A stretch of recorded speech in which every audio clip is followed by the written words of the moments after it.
এবার ধরা পড়ল নকল পুলিশ। পুলিশের পোশাক পরে চলতো স্থানীয় দোকানে দাদাগিরি। দিনের পর দিন খেয়ে যেতেন কিন্তু টাকা দিতেন না।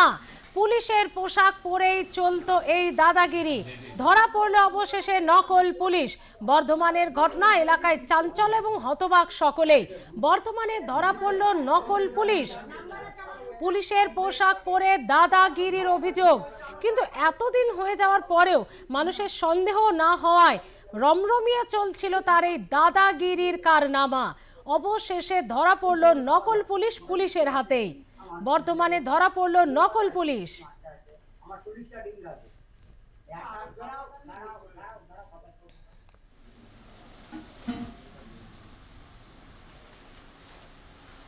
এ বিষয়ে আরো বিস্তারিত জানাবে, আমাদের সঙ্গে রয়েছে বর্ধমান থেকে আমাদের প্রতিনিধি কৌশিক চক্রবর্তী। কৌশিক, এ তো আজব কাণ্ড।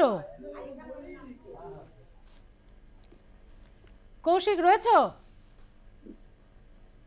আমরা কথা বলবো কৌশিকের সঙ্গে। তবে বর্ধমানের এই ঘটনায় হতবাক সকলেই।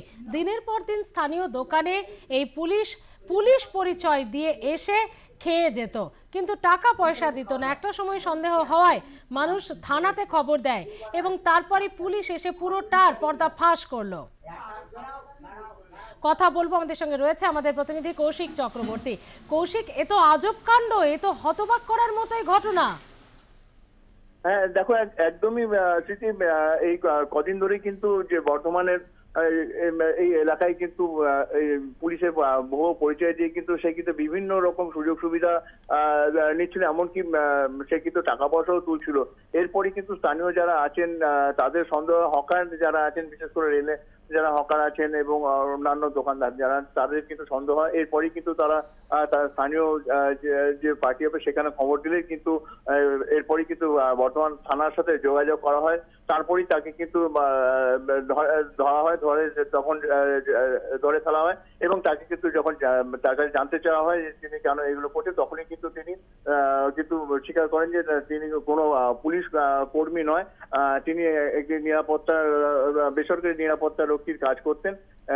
এই মুহূর্তে তিনি কিন্তু বর্ধমানে এসে তিনি এই কাজগুলি করছিলেন। কিন্তু পুলিশের প্রাথমিক যে তদন্ত, তাতে অনুমান যে এই যে ব্যক্তি কিন্তু একা নয়, এর সাথে আরো একাধিক লোক থাকতে পারে। এলাকার মানুষদেরও ঠিক এমনটাই অভিযোগ যে এই একা এই ধরনের কাজ করতে পারে না, তার সাথে একটি চক্র রয়েছে।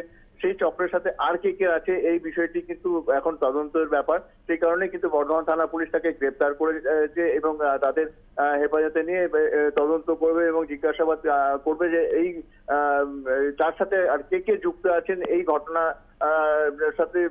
সেই নিয়ে কিন্তু ইতিমধ্যেই কিন্তু তাকে জেরা করছে বর্ধমান থানা পুলিশ। ধন্যবাদ কৌশিক।